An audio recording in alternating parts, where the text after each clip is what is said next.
please welcome Ash Rosshandler to the stage. Thank you. Thanks, everyone. Does anyone want to get up and stretch and do anything? I know we've been sort of here for a while, so if you're, can't lead you through any particular exercises, but anyone? Is anyone a part-time gym Pilates instructor? No? But everyone just stretch for a sec. I've been dying to do this. Oh, George, the triangles. I love triangles, but just so we've got triangles up here, I guess many of you have probably seen this before, but this good, fast, and cheap. Have you seen that triangle before? Yeah. So what we do at GoodCompany is we've got our tech platform, and this is something that applies to technology, but so many other services and industries. So you can have something good, fast and cheap. You can only have two of the three, right? So if you get a good product and you want it fast, it's going to cost a bomb.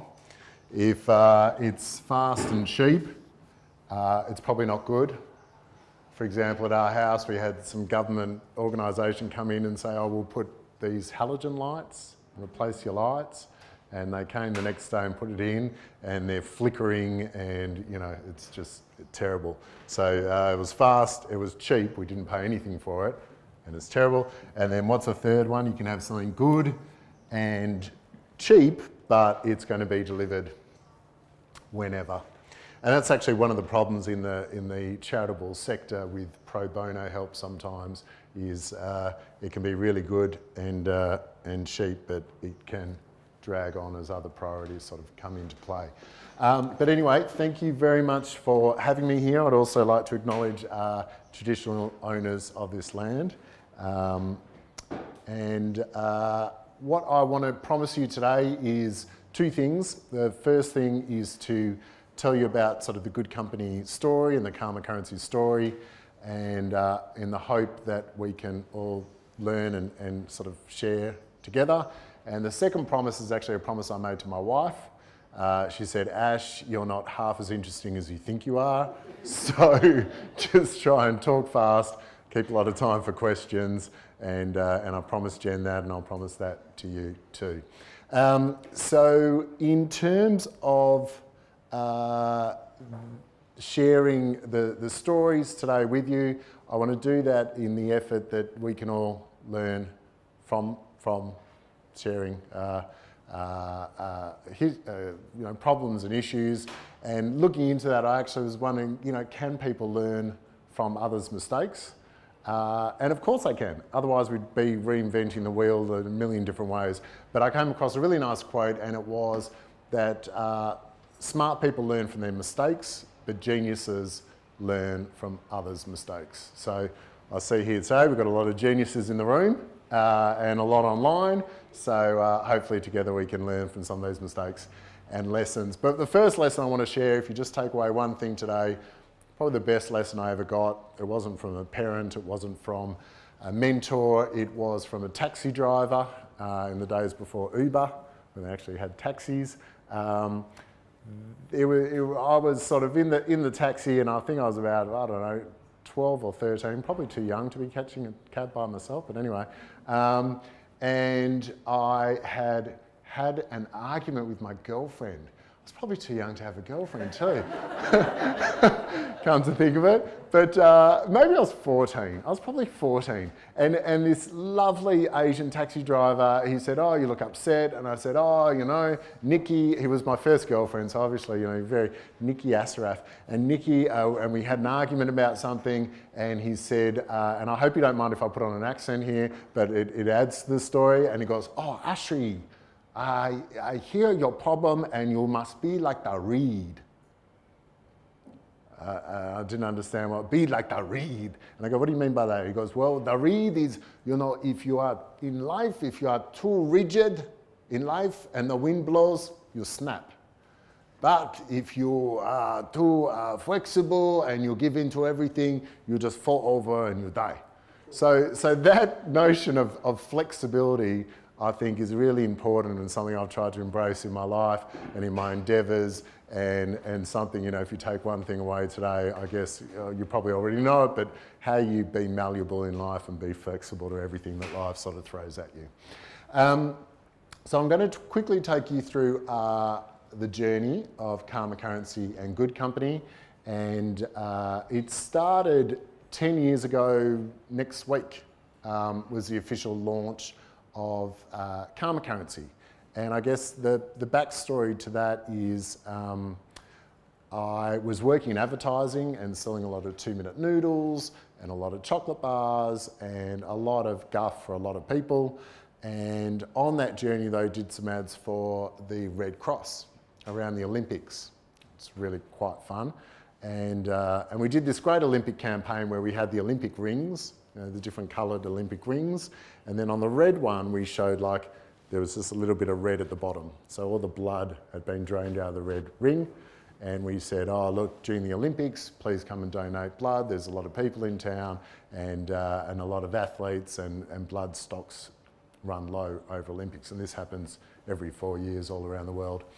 And the Olympic Committee, the IOC, went absolutely nuts. And, you know, how dare you play with the Olympic rings and blah. So this small campaign turned into something absolutely massive. And, you know, it was on the news and everyone was covering it. And you just had lines of people lining up for blocks and blocks to donate blood, which was fantastic. And then we had all these results. The day 3 results is this person with leukemia lived another day, and the day 4 result is this person had a blood transfusion and gold because they're, you know, back to full health. So I guess, you know, a part of me sort of woke up and went, shit, Ash, you know, are you going to sell 2-minute noodles every day, or are you going to do something that's actually going to make a difference? And if you get hit by a bus or a tram or whatever, you know, what's the legacy going to be? So, I decided quite early then that I'd try and use whatever skills I had and talents I had to put into social sector and social issues and problems. And I didn't know how I was going to do that. And then my wife and I, my girlfriend at the time, we went to see An Inconvenient Truth. And again, learning about, you know, we're using 1.5 planets, and I was like, oh, we really got, what can I do about this? And then the following day we went to a friend's engagement party, and we got into an argument because we bought them a photo frame, and I'm like, you know, this is just going to end up in the bin, it's going to end up in landfill, what are we doing? And then thought, oh, maybe if we gave them a charitable gift, like a goat from Oxfam or something like that, it could, that could be a better outcome than something that's going to end up in landfill or in the garage and then eventually in landfill. So thought though, but it's always a bit sticky. If you give someone a goat, you could be into goats or chickens or whales or breast cancer or heart research. There's so many great things out there. So then thought, well, what about a charity gift voucher that could enable the recipient to decide where that funds would vest? So with that idea, couldn't let go of it, and really started to think, you know, maybe in a corporate sense too, this could be used with companies, and companies could give the voucher to staff and engage them in giving. And so look, as a company, we want to give back to the community. This year we're going to give $30,000, and tomorrow morning you're all going to get $100 in your inbox, and you're going to decide where all that money will vest. So with that in mind, went and, you know, as before sort of social entrepreneurship and all this other great terms came into play, but took the idea and thought, oh, well, it's a charity gift voucher, we'll need a bank. So I went and hassled all the banks and knocked on their door again and again and again, and finally NAB said, Ash, we'll give you $30,000 if you just leave us the hell alone. Never sully our doorstep again, just go, see what happens and go forth. So we took that, which in hindsight we should have looked at as a seed investment and follow-on investments and blah, blah, blah, blah, blah. But I guess, you know, life makes sense in hindsight. But we got some funding there and started the Karma Currency Foundation as a DGR Type 2 foundation, a deductible gift recipient Type 2 foundation. I think, you know, George shared with us a lot of different boards and measures and metrics and tools to map out your business and all that sort of stuff. And that probably would have been helpful, but we didn't do any of that. I wasn't married, I didn't have kids. It didn't seem too much of a risk because I could be a copywriter and write ads and do this on the side and just see what happened. So we launched a charity gift vouchers, and about 2 years later we had hundreds of charities on the platform and hundreds of projects, and I thought, okay, I've got to really just devote myself full time to this. So we went from charity gift vouchers to charity gift registries. And that again, I guess, a bit, Helen, like you're targeting environmental groups, and then it was the user base who came to us and said, oh, we like your platform and all the projects, I'm getting married next month, can we set up a charity gift registry and invite all our friends and family to give to that, rather than more pots and pans. So, you know, that was an interesting point where you're kind of like, well, what sort of an organisation do we want to be? Do you want to be just focused and become, you know, the world's best charity gift voucher, or are we going to be flexible and open to all these other ideas? And then someone said, oh, you know, you should think about the 3M example and how they run as a company.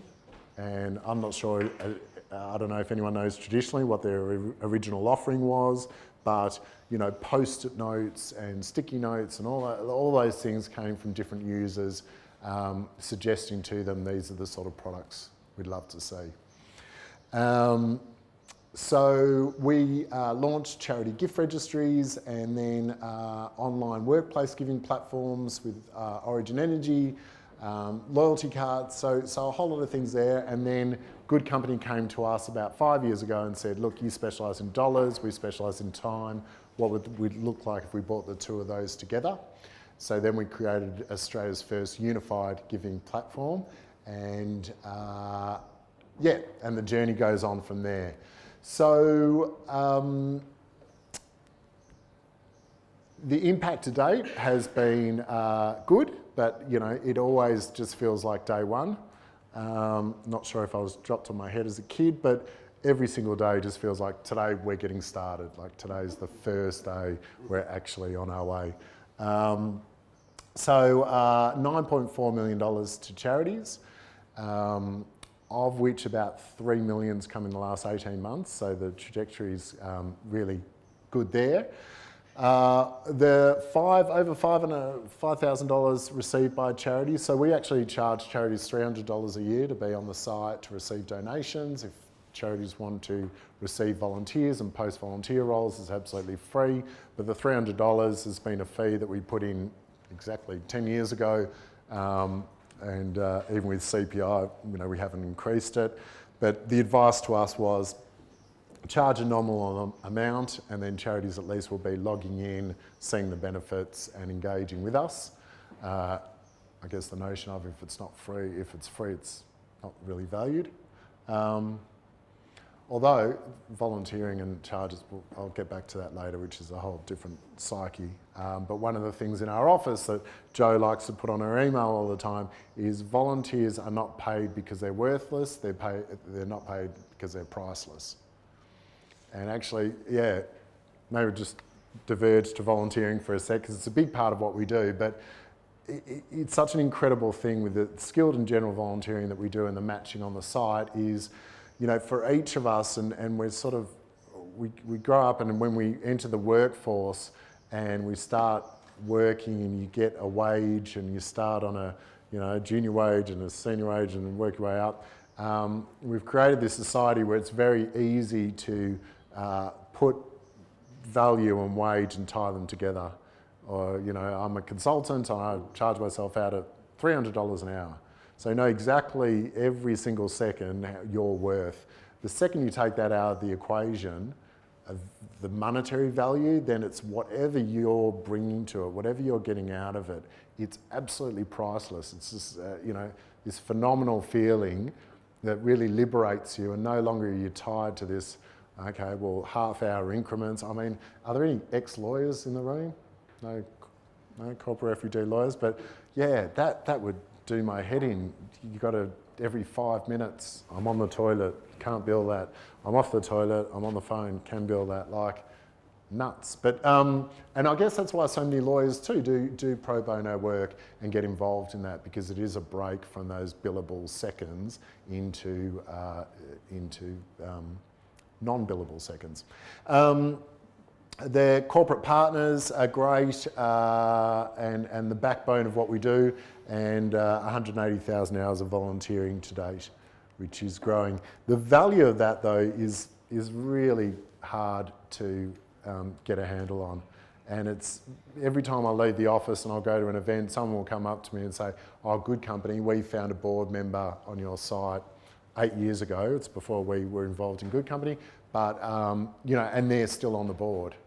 So like, how do you put a value on 8 years of board membership and direction? And so yeah, tricky, but that's what we're trying to do. And this year we got this great award, the Westpac Business of Tomorrow Award. I encourage anyone in the room, you can apply. You don't even have to bank with Westpac, which is kind of hilarious. We don't, but we probably should. So they wanted to acknowledge their 200th birthday, and to do that they wanted to, they had a competition wanting to acknowledge 200 businesses that were doing interesting things and interesting models. And from that they whittled down a top 20 where we get some mentorship. I just came back from a trip to Silicon Valley and Shanghai, and met with Airbnb and Uber and LinkedIn and Salesforce and all those great companies. But yeah, any sort of businesses, they're not, I think we were probably the most social business out of all of them. There's one, drone tech, which can detect drones and then take them down. It's amazing, and all sorts of Car Next Door and Love to Dream and all sorts of really kind of interesting organisations. And here are the corporates that we support at the moment. I hope I'll put our mission on here. I haven't put our mission on there, but our whole mission at GoodCompany and Karma Currency is to connect those that can give with those in need to bring out the best in everyone. So that's our solid mission, and these are some of the corporates that we're working with today to help achieve that. But what I wanted to get to was some of the hurdles that we've had to go there, and maybe that can help map out some of the hurdles you might have in your own organisations, or do that. But I guess the pioneers are the ones with the arrows in their back is kind of true. But then, how are you going to, the best way to predict the future is actually to create it. So there's a bit of a trade-off. The cool thing about being a pioneer too, and Jay, you'll know from starting your own organisation, is that there is, PR, and people are looking for new stories and good stories. And so that's some of the value to bringing something new to the table, is if you can capitalise on that, you can actually share the news. Yeah, so going through some of the dramas, this thing almost never happened because of our good friends at the ATO. So back in the day when we launched Australia's first charity gift voucher, just before we were going to launch, the Australian Tax Office turned around and said, well, actually, this shouldn't be tax deductible because it's not a pure gift. So anything that's tax deductible, it has to be a gift where there's no benefit. So, the lesson here, I guess, is no matter what the institution is, big, small, or whatever else, if you're, what do they say? Right is might, or right is, no? There's fight right with might. But if you really believe in what you believe in, and we believed in a charity gift voucher being a good thing for society, being a good alternative to landfill and wasted gifts, and that the benefit for a recipient of just getting to place that donation to the charities and projects closest to their heart, kept within the spirit of still charity and charitable giving and donations. So with that, we worked with cause chambers and fought the tax office and won that. So as a result of that, there have been other charity gift vouchers that have come out. I think My Cause do one, and there's one in New Zealand and a few other ones. But yeah, set a precedent that, that this was something good and something worthwhile and something worth fighting for. So if you've got a good idea, fight for it.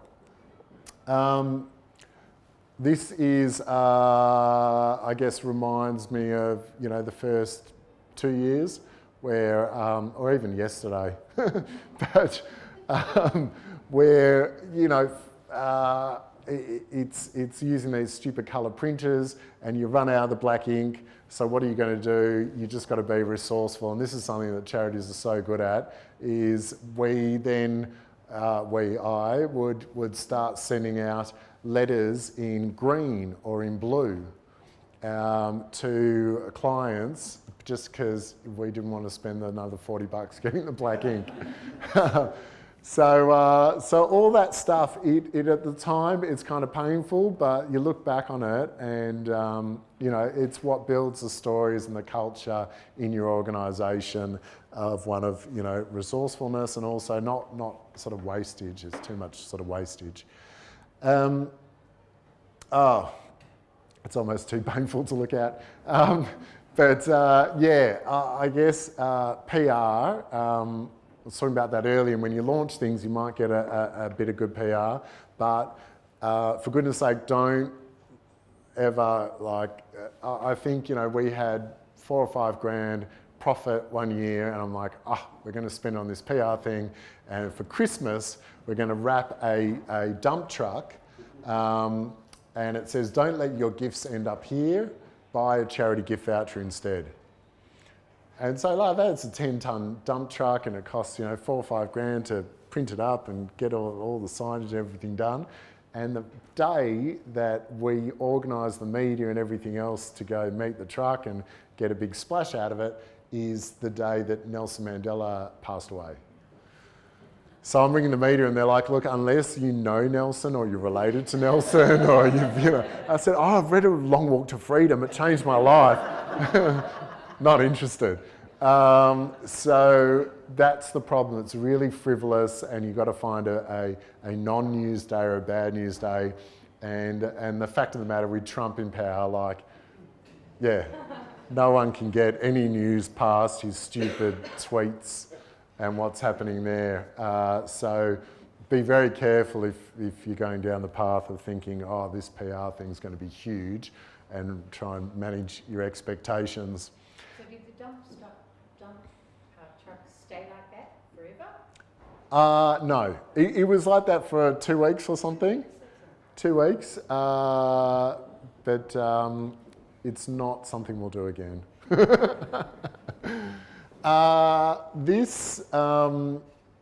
What's the lesson in this? I don't know what the lesson in this is, but basically we had some office space to begin with on Clarendon Street, and it was part of the Alana and Madeline Foundation, and it was great. We got some free office space, and then Judith Slocum, who's just an absolute champion who ran Alana and Madeline for a decade, I could go into her office and just annoy her and ask her questions. But as they grew and grew and grew, they sort of said, look, Ash, you know, we're running out of space here.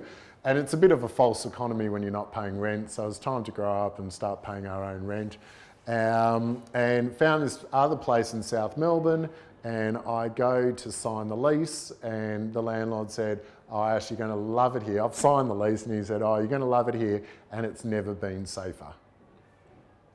And I'm like, Derek, that's a really weird thing to say to someone. It's never been safer. What do you mean by that? And he said, oh, you know, because the Comanchero's across the road. What are you talking about? He goes, oh, I thought you knew the building with all the cameras and all that sort of stuff on it. That's a Comanchero clubhouse. So I didn't know that, and it really freaked me out. And I kind of rang the council and said, what are you doing? Like, how can they be here? And they're like, oh, it's not against the law. And they had on their clubhouse bomb-proof gates and everything else. And we were literally across the road. You know, no one was giving us any bomb-proof anything. So what happened was a few times too, they got raided, and this is a shot of one of the raids. But it is interesting in that when you're going to work and you can't get into your street because the police are raiding your next door neighbours, it really focuses your mind though on like, what happens if I don't get to work today? Like, who's going to miss out? What's the effect going to be? What really matters? What's our purpose? And it really concentrates your mind, one, to getting the hell out of there, but then two, if I can get to work today, what's the impact we're going to make? So we now have moved offices from there, and it's nice to have my staff say to me, you know, Ash, I feel safe walking home and walking to my car, which is a bit of a win. Also painful, yeah. So this is now the Singaporean giving platform, and they called it Be in GoodCompany, or Company of Good. I guess the lesson is, probably the lesson's about ego. And if someone's, managing your own ego, so the Singaporean government basically said, oh Ash, we love GoodCompany, what you're doing and the platform and everything else, come talk to us about it. So I fly to Singapore, and anyway, next thing you know, they're like, oh, I think we're good, and they come and launch something like this. So yeah, it's probably, don't let your ego get in the way of your focus and what you need to do, because then you just get a little bit heartbroken.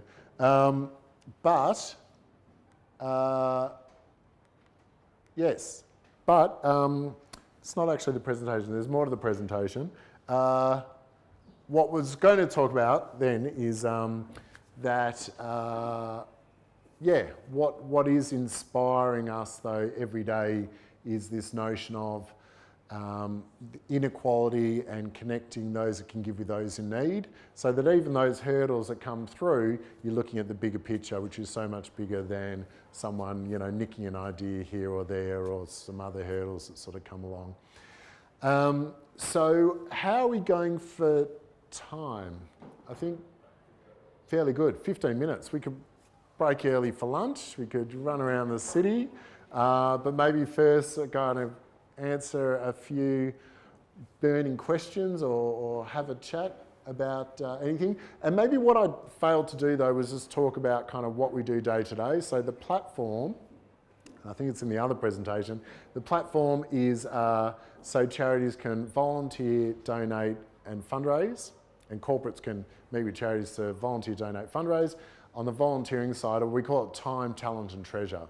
So time's general volunteering, and in that space of general volunteering and team building, what we're finding is a lot of charities are now putting a price attached to that, and they're saying, great, if you've got a company and you want to come out and plant trees or build bikes or do this, it's going to be $100 a head. And companies more and more, we're educating them about that and why, you know, they have to cover their costs, and also it's a way of supporting the charity. And things are starting to change too. And the way companies used to give a huge check to a charity, I think those days are behind us. Now companies really want to go out, they want to do staff engagement, staff volunteering, team building, and rather than go-kart racing or go to the pub, they want to go out to a charity, they want to put it on social media, they want to talk about it, and there are costs attached to that. So there's the general volunteering and then the skill volunteering. So on our site you can filter by whatever skills you've got, location, availability, and match you up to meet those skill volunteering needs. And some of the interesting things too that are happening with that is corporates are now going, let's not call it volunteering because we've got a policy of only 1 day paid volunteer leave. Let's actually call it L&D. This should fit under learning and development. And then you've got, you know, really great opportunities to send your best staff and most talented staff and the millennials out to organisations to give not just a day or 2 days, but put them on secondment, it might be a whole week. So there's really exciting things happening in the skilled volunteering space that we're working on every day, and also maybe with corporate and company inter-volunteering too. So the people from Westpac could volunteer with the people from Flight Centre and Optus out on a project. So there's cool stuff happening there. The donating, so people can donate to projects or to the charity in general. It can be once off or ongoing. It can be pre-tax via their payroll or post-tax via credit card. So different ways to donate and give there. And the fundraising. So fundraising pages are just huge. We're doing a big one at AMP at the moment. So AMP are doing a zip line in Sydney, which is kind of nuts. So each year AMP at the tower there. Does anyone know the name of the tower there in Sydney, the big AMP tower? Centrepoint, exactly, the Centrepoint Tower. So every year AMP would do from the Centrepoint Tower abseiling down the tower for charity. And now at the moment they're renovating the tower, so they've gone, oh, what are we going to do? We can't abseil it down it. But they own the Centrepoint Tower and they also own a building right down in Circular Quay. So they've created a zip line and you've got to raise $5,000 for charity to zip between these two buildings, which is insane. So we're doing the fundraising technology and platform for that, and I think they're at $350,000 at the moment, and I think want to hit $500,000 in the next sort of 2 weeks. So that's exciting. For donors donating through that platform, if you're a donor giving to it, you have to pay 1% plus 10 cents on top of the donation. And then if you want to make an extra donation on top of that, you can if you want to. So in terms of sort of fees, it's really kind of fee-free platform that we've created. It's just to ensure that the banking charges get covered. I've always believed it's sort of a race to the bottom in terms of any admin fees for charities and donating and fundraising. So it's good to see that we've kind of hit the bottom there, which is good. And then the last part of the site is stories, so you can share your stories on the site. And one more cool thing that we're doing is, I guess, that unified giving platform. The Australian Giving Reports recently come out and said that 80% of volunteers donate, and when they do, they give twice the amount, which makes a lot of sense because if volunteers come into the organisation, they're actually connected, they understand that there's no hidden Lamborghini, and you know the reality is that the paint's chipping off everywhere, and the phones don't work, and the carpet's ripped up. So they actually, the veil's been lifted. They understand the organisation, they understand the challenges that they're facing, and then when they're asked to give a donation, instead of giving $20, they give 40. And what we're seeing through our platform, which is really cool with our customers like Optus, is it's more like 4 times the average donation, 4 times the donation. So a staff member can volunteer. They also get dollars for doers, so they'll get a $100 charity gift voucher just for volunteering. Then if they donate, it'll get matched by the company. So all those revenue streams, plus if a charity charges for a few bucks, we're seeing about 400% increase on donations through that. So I've definitely spoken too much. Questions from anyone? Yep. With the Singapore Skills. reaction. It actually, there's a message on the bottom, if you read that, about what's the warning there? Before using the product, read and understand the user manual and inform others of proper usage. No, and then the next warning? To avoid injury, do not throw at anyone's head. And that was definitely in my head. I just saw okay. Good pickup. How did you know that? Nice. So my question is around that Singapore experience that you had, and obviously it made you feel like not good about it, what would you have done differently? Like how would you have liaised with them differently or approached it differently if you, given what you know now? Yeah, I think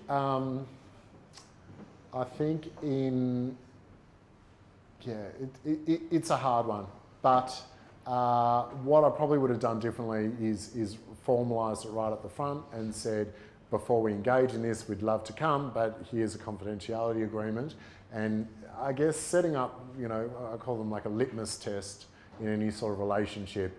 And if all of a sudden, well, they won't sign a simple confidentiality, two-way, one-page thing, then the warning bells start to go off. Yeah. So definitely I would have done that. Yeah. Yeah. Cool. Yeah. Thanks. Yeah. What have you considered a partnership with them? Oh, 100%. No, that was the whole intention, that it was silly to reinvent the wheel and partnering was the best way to do it. Yeah, I think realistically you step back and you go, well, they're the Singaporean government. I don't know if you spend any time in Singapore, but if you go to Singapore, if you get a haircut, you've got to give them your ID number and they track it and trace it, and it's a wonderful country. They've done wonderful things. It's quite well managed though, and I think in reality to have an Aussie firm supply a giving platform for a government in any country, I was probably a bit naive about really where the opportunity lay. Yes. What kind of criteria matrix do you use for choosing your charities to make sure that they're actually doing some good and that they're being efficient about it? And how do you choose? Yeah. So the bona fides around that is all the charities have to have DGR Type 1 status, which means they've got a board, trust deed, constitution, and that's what we do today. And we wash it against the ACNC data. So if a charity loses their status with the ACNC, in the legal agreements too that they have with us on the site, there's a whole lot of criteria about what they have to tell us if they lose their DGR status or if there are any issues. But that's what we're doing at the moment. And we're always open to ideas, input on how we can vet better and smarter, because... Do you have preferences?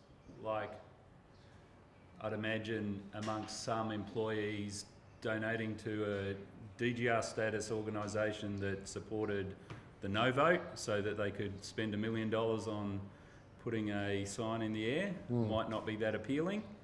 Do you discern and discriminate at all? It's great. It's a great question. We definitely discern and discriminate with the corporates we'll partner with. So, gambling, this, that, there's a whole lot of tobacco. We'll never, and we get asked all the time, will you set up a platform for our staff? And we said, no, we can't do it. So we're very clear on that space.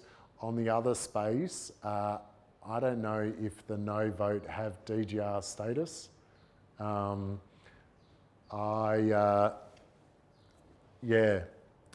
Corporates have the ability on a platform to pick and choose which charities they want to bring on or not. So we empower them to do that, and then we build the back end behind it. But recently, the Bell Gibson case. So I had some journalists from the UK emailing me saying, can you tell us about Bell Gibson and blah, blah, blah. And I,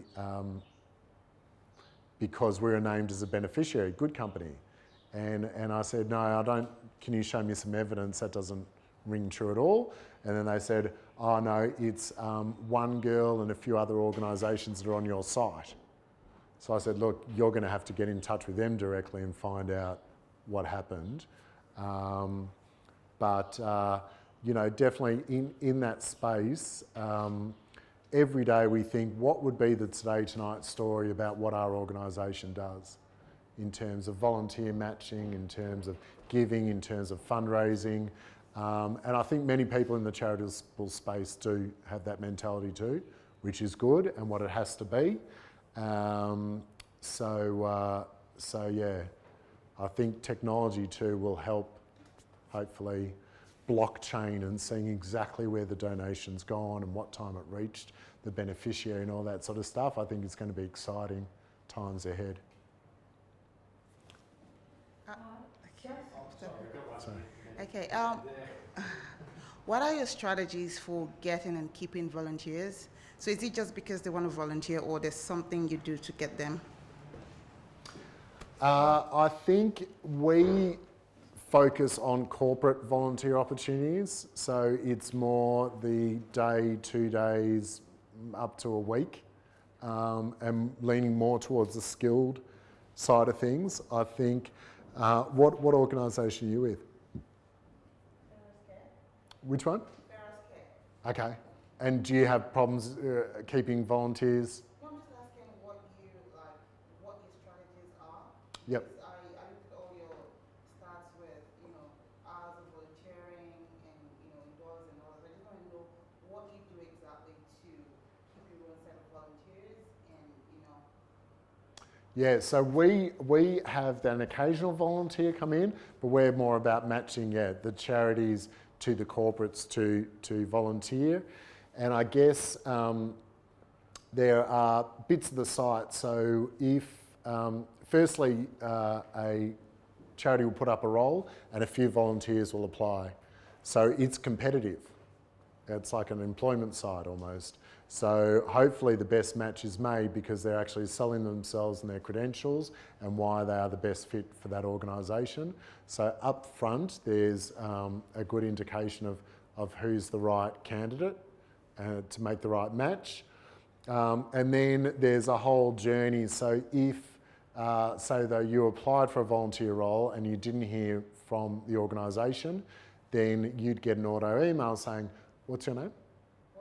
Walla. Saying, Walla, we're really sorry, you haven't heard back from this charity in a week. Here's 4 other roles that might suit you. So we try and work with the tech and bring them together to make the right match. But it's hard. It's really challenging because for a lot of charities, their volunteer manager might work 2 days a week, or they might volunteer and then go on to somewhere else and they're the one that put up the role. So there is still a lot of back office where we'll get contacted and say, hey, I haven't heard from them, and we'll do the chasing and do that too. Yep, thank you. Just to follow on from that gentleman's question, it's terrific that you've raised $9 million for charities, which is sensational. As a donor, how can I make a connection between that 9 million and what difference it's made?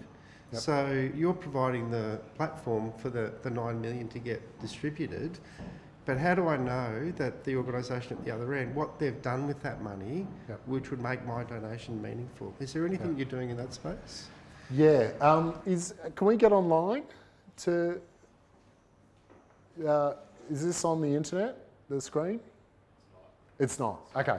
Anyway, at your own time, if you go, and we kind of hide it a little bit, but you go to goodcompany.com.au and on the About Us, on the About, there's a tab underneath Impact, and it actually breaks up the 9.5 million into like the projects.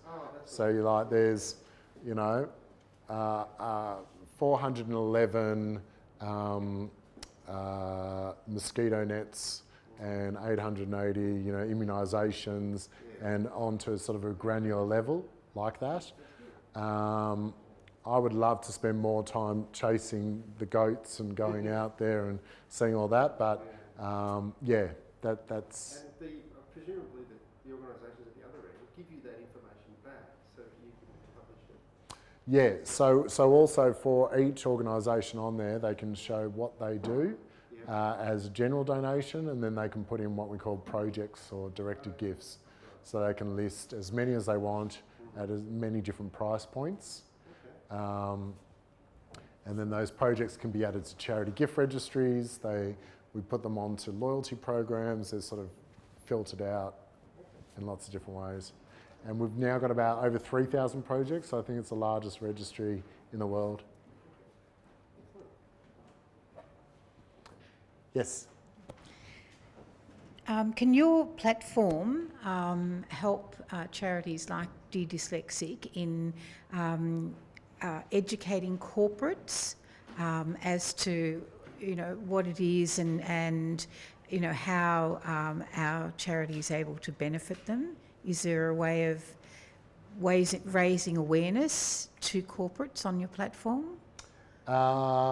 That's a good question. I mean, we get that. We support 1,500 charities, so we get those calls a lot. How do we stand out amongst all the other charities on the platform? I think, yeah, one is if you can find a shared value with a corporate is